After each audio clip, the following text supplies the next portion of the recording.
ఉమ్మడి ఆదిలాబాద్ జిల్లాలోని శైవ క్షేత్రాలు భక్తులతో కిటకిటలాడుతున్నాయి. పవిత్ర గోదావరిలో భక్తులు తెల్లవారుజాము నుంచే పుణ్యస్నానాలు ఆచరించి శివాలయాల్లో ప్రత్యేక పూజలు చేస్తున్నారు. ఇవాళ ఉపవాసం జాగరణ అనంతరం రేపు ఉదయం నుంచి భక్తులకు అన్నదాన కార్యక్రమాలు ఏర్పాటు చేస్తున్నాయి ఆలయ కమిటీలు. ఇదే అంశంపై మరింత సమాచారం ఆదిలాబాద్ నుంచి మా ప్రతినిధి ప్రేమ్ సాగర్ అందిస్తారు.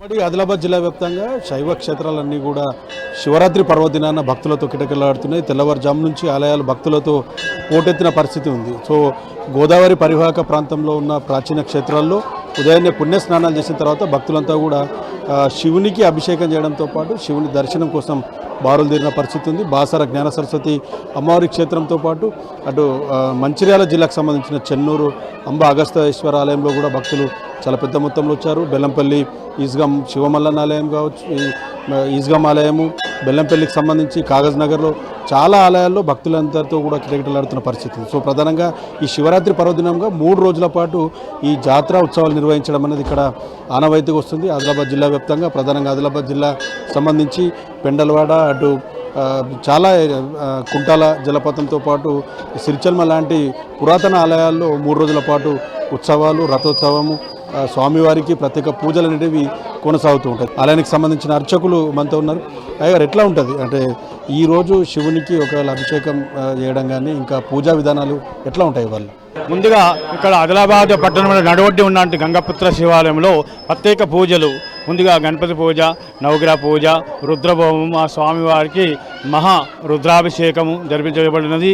అలాగే చెరుకు రసం కానీ, అలాగే మళ్ళా ఆవు పాలు కానీ, పెరుగు కానీ, నెయ్యితోని తేనెతోని అభిషేకం చేసినట్టు వారికి ఆ స్వామివారికి ఎంత తృప్తికరమైన మహా సంతోషంగా ఉంటారు. కాబట్టి ఈ ఆదిలాబాద్ పట్టణం నడవటంలో 3 రోజుల కార్యక్రమం శివపార్వతుల కళ్యాణం జరిపించాము.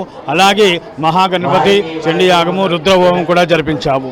అర్ధరాత్రి లింగోద్భవం ఉంటుంది కాబట్టి రుద్రాభిషేకం లాంటి ప్రత్యేక పూజా కార్యక్రమాలు కూడా ఆలయానికి సంబంధించిన కమిటీ సభ్యులు కూడా నిర్వహిస్తున్న పరిస్థితి మనకు కనిపిస్తుంది. సో రేపు పొద్దున అన్నదాన కార్యక్రమాలు ఉంటాయి. ఉపవాస దీక్షతో ఉంటారు అందరు. ఈరోజు కేవలం పండ్లు మాత్రమే తీసుకొని రేపు పొద్దున ఉపవాస దీక్షలు విరమించేందుకు ఉంటుంది. కాబట్టి ఈ అన్నదానానికి సంబంధించి కూడా కొంత ఏర్పాటు చేసిన పరిస్థితి మనకు కనిపిస్తుంది. సో భక్తులకు నేరుగా అభిషేకం చేసుకునే విధంగా కూడా కొంత ఆలయానికి సంబంధించిన కమిటీ సభ్యులు కూడా అవకాశాన్ని కల్పించారు. సో పూర్తి స్థాయిలో ఈరోజు భక్తులకు సంబంధించి తాకిడి అన్ని ఆలయాల్లో చాలా పెద్ద మొత్తంలో ఉంది. సో శైవ క్షేత్రాలు పూర్తిగా ఈరోజు భక్తులతో కిటకిటలాడుతున్న పరిస్థితి కనిపిస్తుంది. సో చాలా పురాతన ఆలయాలు ఉన్నాయి ఆదిలాబాద్ ఉమ్మడి జిల్లా వ్యాప్తంగా కూడా.